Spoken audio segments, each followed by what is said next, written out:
শুভ অশুভ বিশ্বাস করা যাবে কিনা? শুভ অশুভ বিশ্বাস করা শিরিক, আল্লাহ রাসূল বলেছেন।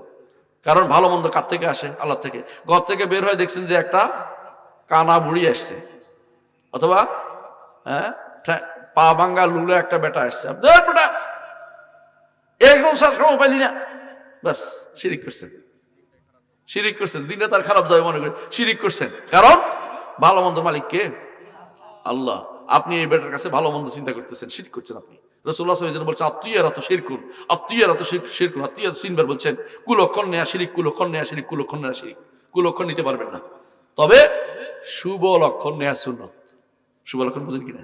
আপনি গত থেকে ভেবে দেখছেন যে আজকে জামাতে সালাতটা পড়তে পারছেন, মনটা ভালো হবে, আলহামদুলিল্লাহ আজকে জামাতে সালাত বলতে পারছি, ইনশাআল্লাহ আল্লাহ সব কিছু ভালো করবেন, আমার পথটা আজকে ভালো, এটা ভালো, এটা জায়েজ আছে। আল ফা'লু মিনাল্লাহ, আল্লাহর পক্ষ থেকে সুলক্ষণ যদি কেউ নেন এটা জায়েজ আছে, কিন্তু কুলক্ষণ নিতে পারবেন না।